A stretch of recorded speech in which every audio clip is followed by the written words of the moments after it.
Your grandpa was just a squatter! That's what Brandy Hutchwell screamed at my grandfather's funeral, while his casket was still being lowered into the ground. This 50-something fake blonde in a neon pink blazer stomped through the cemetery mud, pointing her press-on nail at my face, demanding I hand over the 900 acres Chester just left me. The smell of roses and fresh dirt hung in the October air as she shrieked about community property and how I didn't deserve $3 million worth of prime farmland. She called my war hero grandfather, who earned this land fighting in Vietnam and farming it for 60 years, a squatter, at his own funeral. Worst mistake of her life.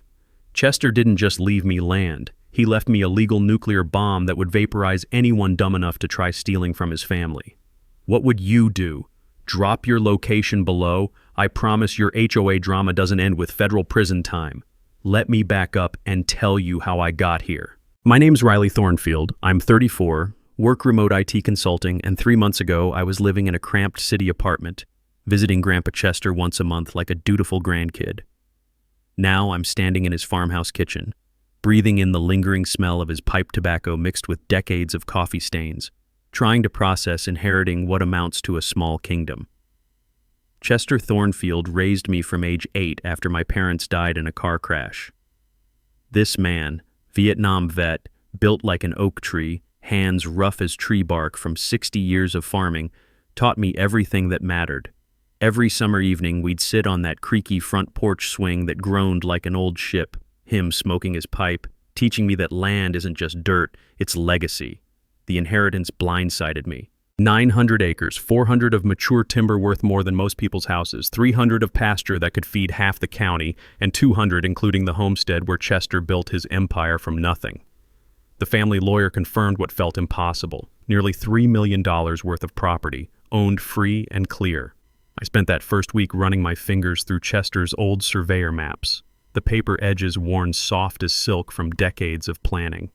The musty smell of his map cabinet mixed with machine oil from his old surveying equipment told the story of a man who measured twice and cut once. Then, Brandy Hutchwell slithered into paradise. She'd invaded Millbrook Falls 3 years ago, bought the biggest McMansion in Creekside Meadows subdivision, one of those plastic palaces with fake columns and a garage bigger than Chester's entire barn. Within 6 months, she'd crowned herself HOA president because nobody else wanted to referee her wine-fueled power trips.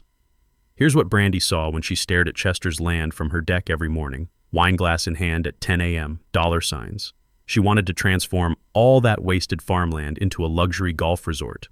Condos, spas, the full suburban cancer treatment. The day after Chester's funeral, while I'm still figuring out which end of a cow eats grass, this woman files an official complaint with the county claiming Chester's will was suspicious, demands a full investigation into whether some unfit city boy deserves such valuable property. Then she really showed her class, planted a hit piece in the local newspaper suggesting I'd sell out to toxic waste companies, started her scare campaign about agricultural runoff poisoning subdivision wells, and property values plummeting due to farm noise. The absolute cherry on top, she Googled how to steal farmland legally on the library computer and forgot to clear her browser history. Our librarian, sweet Mrs. Patterson, screenshotted that search faster than you could say evidence and texted it to half the county. But here's where Brandy made her fatal mistake. She assumed I was some soft city kid who'd roll over at the first sign of trouble. What she couldn't know was that Chester hadn't just left me land. He'd spent 60 years building the perfect legal fortress, documenting everything, preparing for exactly this kind of vulture.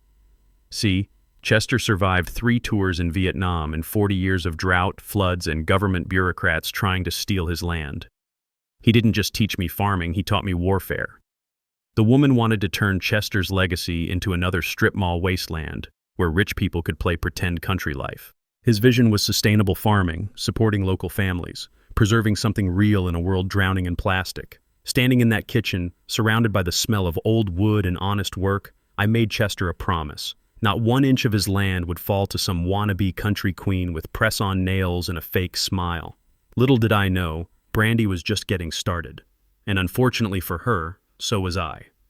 Brandy's opening move hit like a sledgehammer wrapped in legal paperwork.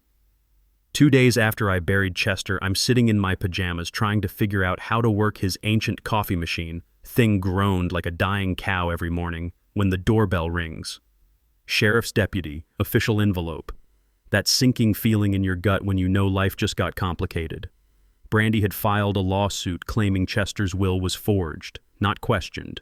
Accused me of straight-up fraud. Her complaint, written by some shark lawyer from the state capitol, demanded the court investigate irregularities in the suspicious timing and convenient terms of the alleged will. The real gut punch?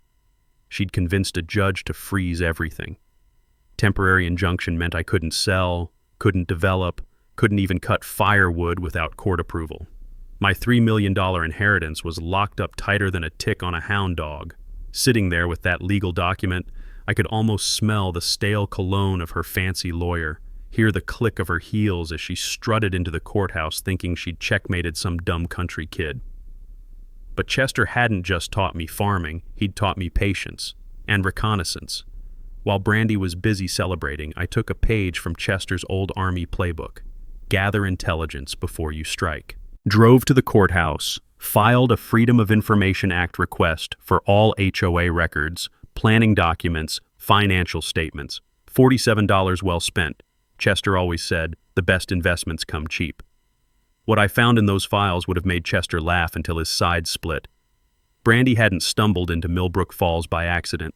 Email chains going back 2 years showed her coordinating with Millbrook Development Group before she even owned property here. The paper trail read like a military operation, target acquisition, timeline planning, asset evaluation, and there it was, buried in a draft email she'd been too careless to delete. Once we forced the sale, water rights transfer automatically with the deed. That's when I remembered something Chester had drilled into me during those long summer evenings on the porch.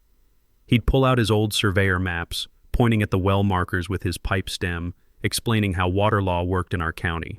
First in time, first in right, Riley. That's how they settled the West, and it's still law today. Chester's 1962 well permit didn't just give us water, it gave us power over every drop that flowed through the subdivision. 40 years of legal precedents that trumped every fancy development plan Brandy could dream up. Without our water, her golf course was just expensive dirt. I called Brandy that evening, voice casual as sweet tea on Sunday. Hey neighbor, heard you're concerned about subdivision water quality. Funny thing happened when I was reviewing Chester's old permits. The silence stretched longer than a country mile. Turns out the whole subdivision is actually dependent on our well system. Chester's 1962 rights are senior to everything built after. Legally speaking, I could cut off water access tomorrow if I felt like it. The sound that squeaked through the phone reminded me of air leaking from a punctured tire. But hey, I continued, letting the implications sink in, I'm sure we can work something out, neighborly cooperation and all. That's when Brandy's mask slipped completely. Within 24 hours, she'd launched a reputation war that would have impressed Joseph Goebbels. Social media exploded with rumors about the unstable city boy who couldn't handle rural responsibility.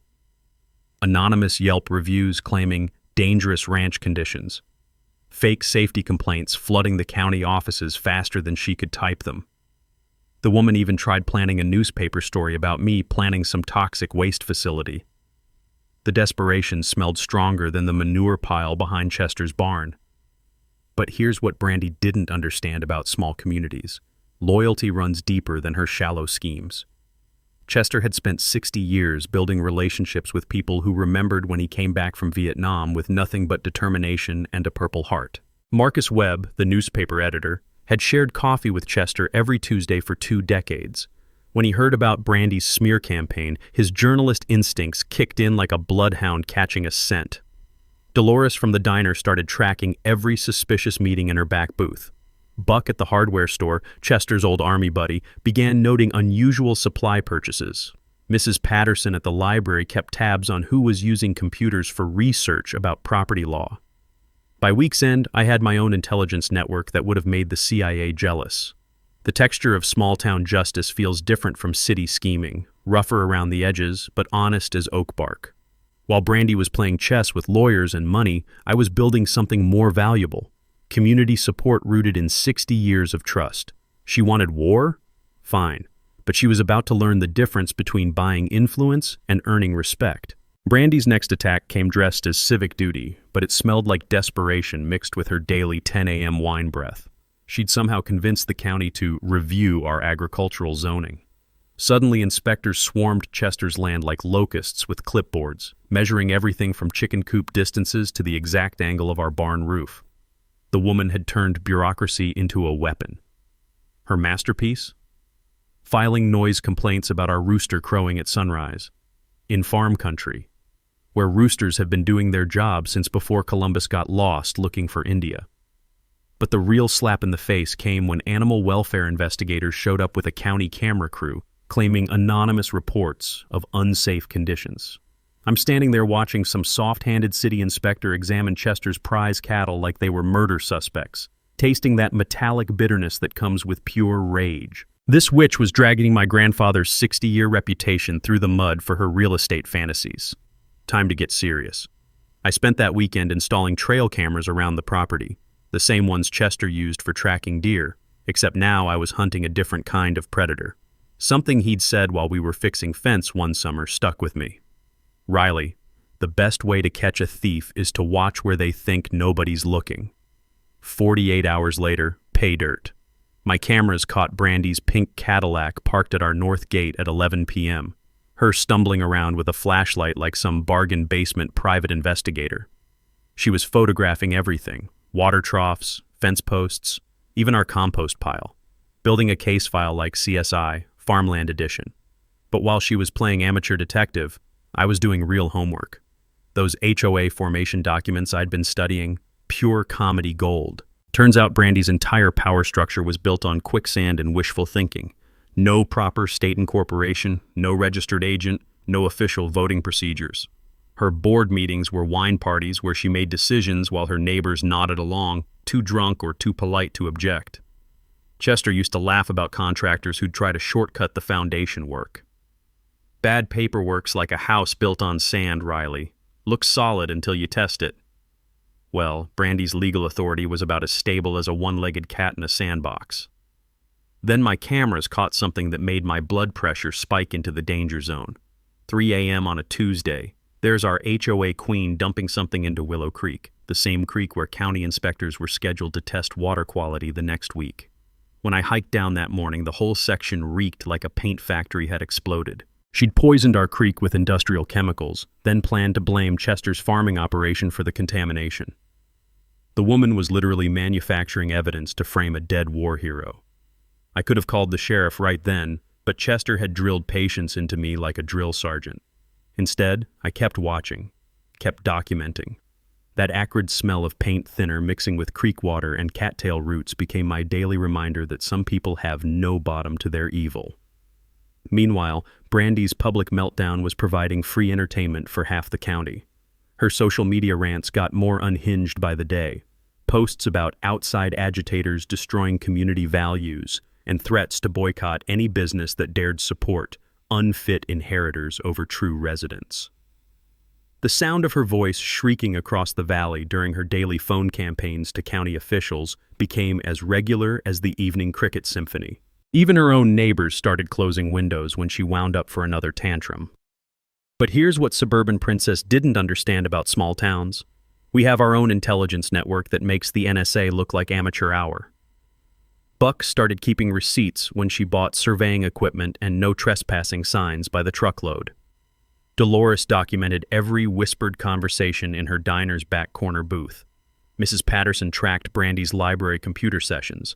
Turned out she was researching everything from environmental law to something called adverse possession, which is basically legal theft with extra steps. The woman was planning total warfare against our property rights using every sleazy loophole Google could teach her. What Brandy couldn't buy or bully was what Chester had spent 60 years earning, genuine respect. While she was trying to purchase influence with threats and Chardonnay, I was inheriting relationships built on handshake deals and mutual aid. That community support felt like Chester's old work gloves, weathered and rough, but absolutely reliable when the work got hard. Every farmer who'd borrowed Chester's equipment, every neighbor he'd helped through drought years, every teenager he'd taught to drive stick shift was now watching this carpetbagger try to steal what their friend had built. She wanted to escalate? Perfect. But now she was fighting on Chester's turf, by Chester's rules, against Chester's people. And Chester's people don't lose to bullies, ever. Brandy's third assault hit me right in the wallet, the one place where even tough guys cry. I'm sitting at Chester's kitchen table, coffee going cold, staring at a property tax bill that looked like a phone number, $47,000. The county had reassessed our land at highest and best use, meaning they were taxing dirt like it was already a luxury resort. Due in 60 days, or foreclosure proceedings would begin. The smell of panic sweat mixed with Chester's lingering pipe tobacco as reality hit me like a freight train. They couldn't steal what you owned outright, but they could sure as hell tax you into bankruptcy. That's when Chester's voice echoed from those summer porch talks. The government's got more ways to skin a cat than you can shake a stick at, Riley, but they also got rules they have to follow, whether they like it or not. I spent that night digging through Chester's old filing cabinet, the metal beast that groaned like a dying cow every time you opened a drawer. Buried under decades of receipts and warranties, I found his Veterans Benefits folder, thick as a small-town phone book. Chester had filed for homestead exemption years ago but never needed to activate it. Military veterans got special protection against property speculation taxes, something about not letting the homeland steal from those who'd defended it. One phone call to the county assessor, one faxed form that Chester had filled out in 1987, and that crushing tax bill dropped 60%. From financial ruin to manageable payments, just like that. Chester had been playing chess while everyone else was playing checkers. But while I was learning tax law the hard way, I decided it was time for professional backup. Chester's life insurance, $25,000 he'd kept for when the wolves come calling, bought me the best private investigator money could hire. Jake Morrison's office smelled like burnt coffee and justice. Former FBI agent who specialized in white-collar fraud, the kind of guy who could find dirt on a soap salesman. What Jake uncovered in 72 hours would have made Chester howl with laughter. Brandy Hutchwell was about as real as a $3 bill. Born Brandy Hutchison in Oklahoma, bankruptcy court regular, name-changing professional who'd pulled this exact scam in 3 states. Her method was simple. Target elderly rural landowners, create legal chaos, partner with development vultures, disappear before the lawsuits started flying. Her LinkedIn still claimed she was a landscape consultant. Apparently planting one half-dead rosebush in her front yard qualified her as a rural beautification expert. The woman had about as much landscaping experience as I had performing brain surgery. But here's where it got interesting. Jake's investigation revealed Brandy's master plan, and it was more twisted than a mountain road. She wasn't just trying to force a cheap sale. She was planning to steal our land using something called adverse possession, basically legal theft for patient criminals. The scheme was diabolical in its simplicity.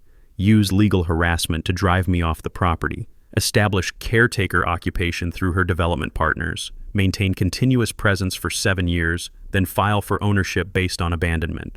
7 years of squatting to steal $3 million, all perfectly legal if nobody fought back.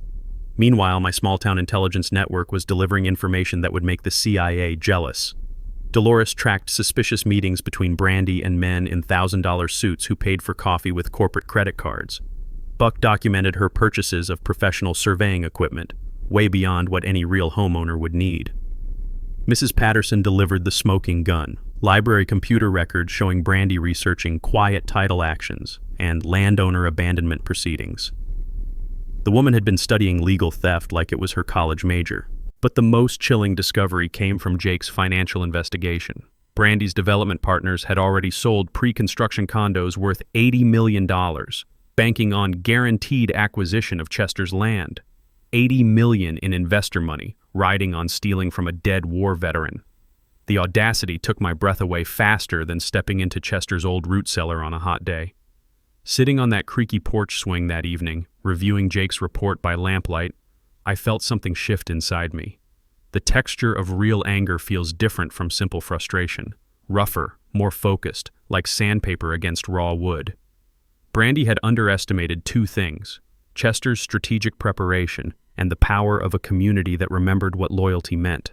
She thought she was playing against some grief-stricken city kid who'd fold at the first sign of trouble. What she couldn't know was that Chester had spent 60 years building relationships based on handshake deals and mutual respect, creating an army of allies who didn't appreciate carpetbaggers trying to steal from their friends.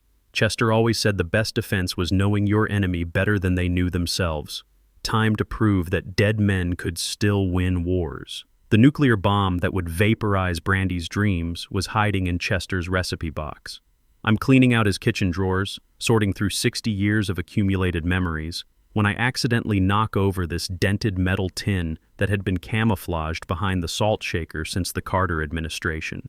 Recipe cards exploded across the linoleum like oversized confetti. Dolores's apple pie, Christmas ham glaze, hangover cure soup. And there, folded smaller than a prayer card between Sunday pot roast and Depression-era cornbread, was a piece of yellowed legal paper that made my heart stop. Perpetual Agricultural Covenant, 1962. The document felt fragile as butterfly wings in my trembling hands, but the words were clear as crystal.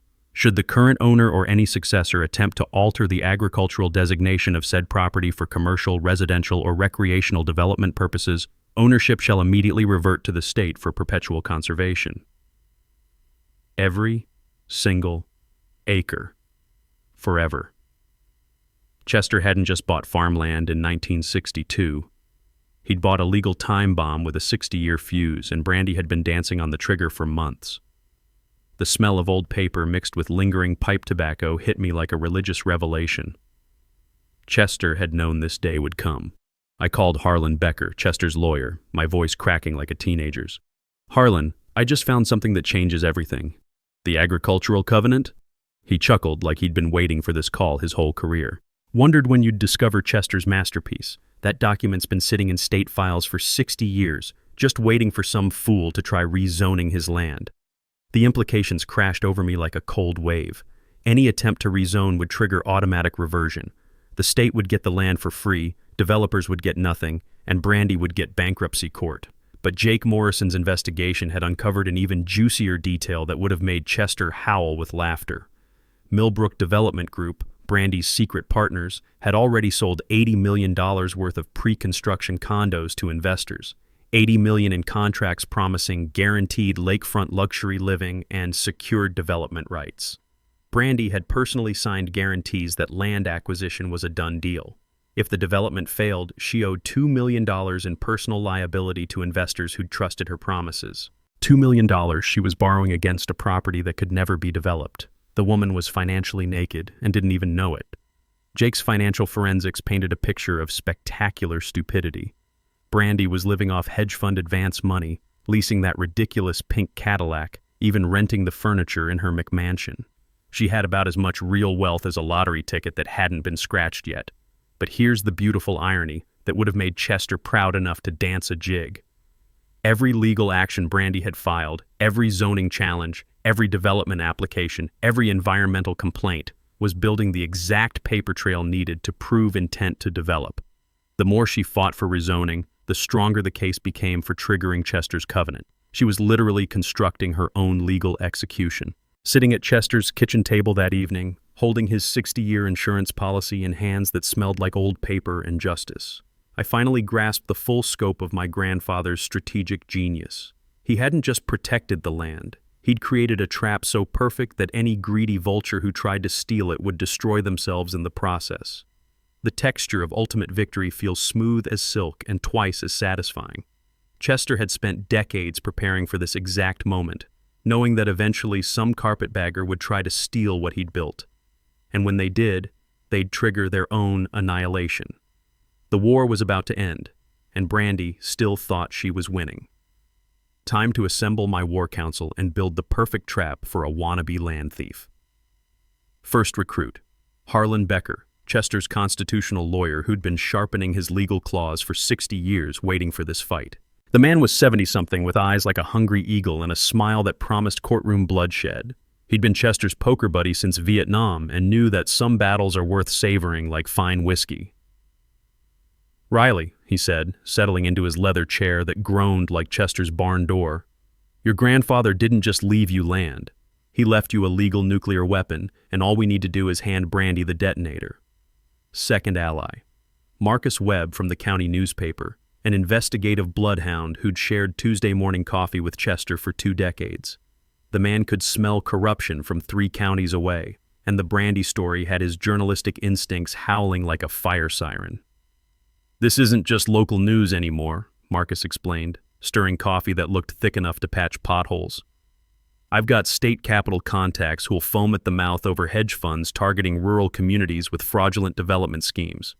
But the real backbone of our operation was Chester's informal intelligence network. 60 years of friendships built on handshake deals and mutual respect. Dolores would monitor suspicious meetings over pie and coffee. Buck would track unusual equipment purchases. Mrs. Patterson would document every Google search Brandy made on library computers. The tactical foundation came straight from Chester's old Army engineering manual. Proper reconnaissance prevents piss-poor performance. Time to put that wisdom to work with some high-tech property surveying. I spent the next week learning Chester's surveying equipment, brass instruments that felt solid as church bells and twice as precise. YouTube University taught me what Chester's hands-on lessons had started, how to measure property boundaries with legal accuracy that would hold up in federal court. The strategy was beautiful in its simplicity. Conduct a comprehensive agricultural development survey using Chester's original boundary markers, then present it publicly as due diligence for expanding farming operations. Every measurement would be legally certified, every corner flag planted exactly where development would trigger the agricultural covenant. Chester's surveying Bible, leather-bound and dog-eared from decades of use, contained notes that read like military strategy. "Boundaries aren't suggestions, Riley," he'd scrawled in blue ink. "They're legal fortifications when surveyed right." Buck sourced professional-grade steel markers at cost, posts with reflective caps visible from low-orbit satellites. We planted them at dawn like we were marking a minefield, which, legally speaking, we were. The psychological warfare element was pure Chester brilliance. Let Brandy think she was winning while we documented every criminal move she made. Marcus coordinated his investigation timeline with our survey presentation. His newspaper expose would detonate the same day we revealed Brandy's identity fraud and financial schemes to a packed county meeting. Meanwhile, I installed recording devices along our property line, digital matchbox-sized units that were perfectly legal for protecting private land. Every conversation Brandy had with her development vultures while trespassing would be preserved in crystal-clear audio. The technical preparation felt like cramming for law school while learning bomb disposal. Property law, environmental regulations, surveying statutes, recording codes. Chester's bookshelf contained a legal arsenal he'd been stockpiling since before I was born. The real genius lay in understanding Brandy's fatal flaw. She couldn't resist pushing harder when victory seemed close. Every zoning challenge she filed, every development application she submitted, built stronger evidence of intent to violate the agricultural covenant. The smell of bright orange surveying paint mixed with October maple leaves as we marked boundaries that hadn't been officially verified since Chester's 1962 purchase. Each measurement confirmed what paperwork promised. Our property lines were exactly where Chester claimed, protected by laws older than Brandy's fake identity. Harlan coordinated with state environmental authorities to streamline land reversion procedures. "The state loves acquiring free parkland," he grinned like a shark spotting wounded prey, "especially when it comes with bulletproof legal protection against future development." Community mobilization happened organically, like morning coffee brewing itself. Buck rallied the VFW for volunteer property security during survey operations. Dolores spread word about our county presentation through her diner's communication network that rivaled CNN for speed and accuracy. Mrs. Patterson ensured local families understood what was really at stake, their community's soul versus corporate greed. By week's end, we had assembled the perfect storm: ironclad legal documentation, surveying evidence that would satisfy federal courts, coordinated media exposure, community support that felt like a warm blanket, and recorded proof of Brandy's fraudulent schemes.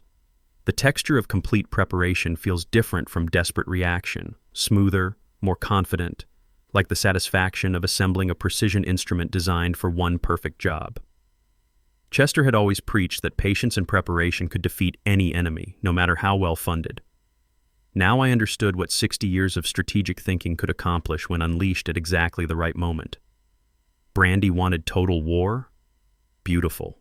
But she was about to discover the difference between buying temporary influence and inheriting permanent wisdom. Game time. Brandy's desperation hit full-blown panic mode when she realized I wasn't backing down. Her first move was pure vandalism disguised as utility surveys. Suddenly, crews with official-looking hard hats were accidentally destroying our fencing while claiming to check power lines that hadn't needed maintenance since the Clinton administration. Chain-link posts got mysteriously bent, gate hinges disappeared overnight, and 100-year-old stone boundary markers somehow got relocated 50 feet onto our property.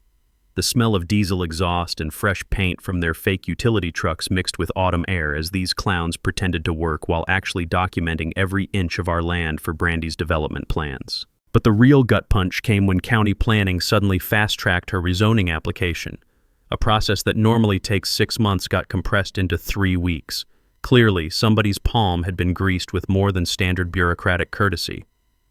Then Brandy launched her environmental warfare campaign that would have made a propaganda minister proud. She started spreading rumors that I was planning to sell Chester's land to a toxic waste company, posted fake environmental impact assessments on social media showing fictional pollution studies, even hired a guy in a hazmat suit to walk around our property line taking soil samples for her fabricated contamination investigation. The woman had evolved from scheming suburban princess to full-scale disinformation terrorist. But my trail cameras were capturing everything like a nature documentary about criminal behavior. The footage was better than reality TV. Brandy sneaking around at midnight with bleach bottles, dumping chemicals into Willow Creek to create her own evidence of agricultural pollution. Her fumbling around with a flashlight like some discount private investigator, measuring distances between our barn and the subdivision property line. The real jackpot came when I caught audio of her bribing County Inspector Williams with what sounded like campaign contributions for his upcoming election. $15,000 in exchange for favorable environmental findings and expedited permit approval. She actually said the words, "This conversation never happened," while standing on my property, being recorded by equipment she was too stupid to notice. Meanwhile, her public meltdown was providing free entertainment for half the county. Social media rants that got more unhinged daily, accusing me of everything from environmental terrorism to conspiring with outside agitators to destroy property values. The sound of her voice shrieking across the valley during phone calls to county officials became as regular as evening cricket songs. Her own neighbors started closing windows when she wound up for another tantrum about unfit inheritors threatening community safety. But the beautiful thing about small-town justice is that everybody knows everybody, and Brandy was burning bridges faster than Sherman marching through Georgia. Buck started documenting her purchases of industrial equipment that no legitimate homeowner would need, surveying flags by the hundreds, professional-grade soil testing kits, even portable concrete barriers for property protection. The woman was preparing for actual warfare. Dolores reported hushed conversations with men in expensive suits who paid for coffee with corporate credit cards. Planning commission meetings held in her diner's back booth at hours when honest people were home sleeping, Mrs. Patterson delivered the smoking gun, computer records showing Brandy researching federal environmental regulations, specifically how to manufacture evidence of agricultural contamination that would force emergency land seizure. She wasn't just trying to steal our land anymore, she was planning to frame Chester's legacy for crimes that existed only in her twisted imagination. My hidden recording equipment captured conversations that would have made the FBI's white-collar crime unit weep with joy. Development partners discussing falsified environmental reports, county officials coordinating inspection schedules that coincidentally aligned with Brandy's timeline, lawyers explaining how manufactured emergencies could bypass normal property protections. The texture of pure corruption feels slippery as snake oil, impossible to grab, but easy to document when you're patient enough. But what Brandy couldn't buy or threaten was what Chester had spent decades earning: genuine community respect. While she was trying to purchase influence with bribes and intimidation, I was inheriting relationships built on mutual aid and honest dealing. The VFW organized 24-hour property watches after her vandalism escalated. Local farmers started, coincidentally, driving by our gates during evening patrols. Even some subdivision residents began questioning whether their HOA queen was really protecting their interests. That support felt like Chester's old wool coat, rough around the edges but absolutely reliable when winter storms hit. By month's end, I had enough evidence to bury Brandy's schemes in federal prison, but Harlan convinced me to wait for the perfect moment. "Let her keep digging," he advised with a smile sharp as broken glass. "The deeper the hole, the harder the fall." She wanted to escalate? Perfect. But every criminal move she made was being documented, recorded, and preserved for the legal reckoning that was coming faster than a summer thunderstorm. The woman was building her own case for federal prosecution, one felony at a time. Brandy's final desperate moves proved that cornered animals really are the most dangerous. The first sign she'd completely lost her mind came at 2 a.m. on a Tuesday when my security cameras caught 3 guys with crowbars trying to break into Chester's old equipment barn. Not subtle about it either, their truck headlights blazing like they were loading hay instead of committing felony burglary. When I called out from the house with Chester's old hunting rifle visible in the porch light, they scattered like roaches when the kitchen light comes on. But not before my cameras got clear shots of their license plates and Brandy's pink Cadillac parked as a lookout vehicle down the road. The woman had graduated from legal harassment to hiring actual criminals. 2 days later, she tried to burn down Chester's barn. I was working late on survey calculations when the smoke detector started screaming like a banshee. Rushed outside to see orange flames licking at the barn's south wall, the smell of gasoline so strong it made my eyes water. If Chester hadn't installed that automatic sprinkler system back in the 90s, 60 years of family history would have gone up in smoke. Fire department responded faster than I'd ever seen, but the real evidence came from my security footage. Clear as daylight. Brandy's car parked behind the tree line at 1:47 a.m., her stumbling around with what looked like gas cans, the flash of ignition that started the whole mess. The woman had committed arson on camera while wearing that ridiculous pink blazer that made her visible from space. But somehow, and this part still makes my blood boil, the county sheriff's department needed more investigation before filing charges. Apparently, attempted murder of a property owner wasn't urgent enough for immediate arrest when the suspect had connections to development money. That's when Brandy made her final fatal mistake. She tried to frame me for insurance fraud. Using forged documents that looked like they'd been created by a drunk kindergartner, she filed complaints claiming I'd burned my own barn for insurance money. Submitted evidence to the state fire marshal suggesting I'd staged the arson to avoid property taxes. The forgeries were so bad they might as well have been written in crayon. Wrong dates, impossible signatures, insurance policy numbers that didn't exist. But the fact that she tried it at all showed how completely she'd lost touch with reality. Meanwhile, my community support network had evolved into something resembling a militia. The VFW organized round-the-clock property patrols that would have impressed the National Guard. Buck coordinated equipment loans so we could repair fire damage faster than any insurance adjuster expected. Dolores started serving free coffee to volunteers, turning barn reconstruction into the social event of the season. The texture of that community effort felt like Chester's old quilts, individual pieces that seemed small until you saw the whole pattern. But the real turning point came when Marcus Webb's investigation finally went public. His newspaper expose hit like a bomb going off in church. Front-page headlines. Local HOA president's criminal past exposed, with sidebar stories about development fraud, identity theft, and connections to organized crime that made the whole county gasp over morning coffee. Marcus had traced Brandy's financial backing all the way to its source. A hedge fund with documented ties to money laundering operations in 3 states. The development company she'd been fronting wasn't just cutting corners. They were washing dirty money through rural real estate schemes. The FBI had already been investigating them for racketeering. Brandy had unknowingly made herself an accessory to federal crimes that carried decades in prison. The sound of federal agents parking outside her McMansion that Thursday morning carried across the valley like thunder before a storm. Black SUVs with government plates, men in suits who looked like they could bench press small buildings, search warrants that gave them permission to turn her fake palace inside out looking for evidence. Watching through binoculars from Chester's front porch, sipping coffee that tasted like victory, I saw Brandy's entire world collapse in real time. Her pink Cadillac got impounded, her bank accounts frozen, even her rented furniture loaded onto trucks bound for evidence warehouses. By evening, she was sitting in county lockup waiting for federal marshals to transport her to a facility that didn't offer wine service and fake-friendly HOA meetings. The smell of justice mixed with autumn leaves as I walked the property that evening, checking boundary markers that would never be threatened again. Every surveyor flag we'd planted stood like a small monument to Chester's strategic genius. But the most beautiful part was watching her subdivision neighbors finally understand what their HOA queen had really been planning. Property values would have been destroyed by her development scheme, not protected. Their rural lifestyle would have been paved over for golf courses and strip malls. They'd been supporting their own destruction, charmed by a criminal who saw them as useful idiots. Now they knew the truth, and they were mad as hell. The courthouse had never seen a crowd like this. Standing room only, with overflow spilling into the parking lot and people watching through windows, like it was the Super Bowl of small-town justice. County commissioners had scheduled an emergency meeting after the FBI investigation exploded across every news station in the state. Local TV crews set up cameras in the back, their bright lights making the old courthouse feel like a movie set. Federal agents sat in the front row, notepads ready, looking like they could arrest someone just by staring hard enough.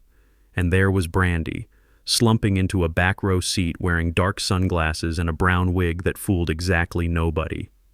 The woman who'd once strutted around in pink blazers demanding everyone's attention was now trying to disappear into courthouse paneling. Too late for that, sweetheart. Commissioner Hayes called for order with his gavel, but the excitement buzzing through that room felt like electricity before a lightning strike. We're here to address recent allegations regarding development proposals and associated irregularities. That's bureaucrat speak for holy hell, what kind of criminal conspiracy was happening in our county? Harlan Becker stood first, carrying a folder thick as a phone book and wearing the kind of smile that made defense lawyers wet their pants. Honorable Commissioners, I represent the Thornfield estate, and we have evidence that will clarify recent misunderstandings. The projector screen lit up with security footage so clear it could have been a Hollywood production. There's Brandy at midnight dumping paint into Willow Creek. Close-up of her bribing County Inspector Williams with an envelope thick enough to choke a horse. Audio recording of her planning to frame Chester's legacy with manufactured environmental crimes. The gasps from the audience sounded like air being sucked out of a balloon. Ladies and gentlemen, Harlan continued, his voice carrying the authority of 60 years in courtrooms, you're watching attempted theft of a war veteran's property through fraud, environmental terrorism, and conspiracy with known money laundering operations. But the real bombshell came when he displayed Chester's 1962 agricultural covenant on that big screen. Any attempt to rezone this property triggers immediate reversion to state parkland. Mrs. Hutchwell's development scheme was not just criminal, it was legally impossible from day one. The silence in that courtroom was so complete you could hear dust settling on the windowsills. That's when Brandy completely lost what remained of her mind. She shot up from her seat like someone had lit her chair on fire, pointing her finger at me and screaming loud enough to wake graves 3 counties over. This is unfair! I've worked too hard to let some unfit city boy destroy years of planning. The federal agents perked up like hunting dogs catching a scent. I deserve compensation for my efforts. Your grandfather was just a squatter anyway. Nobody should own that much land when developers can put it to better use. Commissioner Hayes started banging his gavel like he was hammering nails, but Brandy was too far gone to stop. Do you have any idea how much money I've invested? How many promises I made to investors? I had guarantees from county officials. She'd just confessed to fraud, conspiracy, and bribery on live television. I stood up slowly, every eye in that packed courthouse focused on me, and delivered the line I'd been practicing since this whole nightmare started. Ma'am, I said, voice carrying clearly to every corner of the room, you just confessed to federal crimes on camera, but more importantly, you disrespected a war hero at his own funeral. In this county, we consider that unforgivable. The applause started as a rumble and built to thunder that shook courthouse windows. Standing ovation that went on so long, Commissioner Hayes gave up trying to restore order. Through the chaos, I watched federal agents walk toward Brandy with handcuffs that gleamed under those TV lights. Her pink Cadillac was being repossessed in the parking lot. Apparently, even her car payments had been made with stolen investor money. The sound of those handcuffs clicking shut was sweeter than spring rain on dry farmland. County Inspector Williams tried to slip out the back door, but federal marshals were waiting. Planning Commissioner Reynolds resigned effective immediately, probably hoping cooperation might reduce his prison sentence. Marcus Webb's cameras captured every moment for the next day's newspaper, which sold more copies than any edition in the paper's 100-year history. But the most beautiful sight was Dolores standing in the back with free apple pie for everyone who'd helped save Chester's land.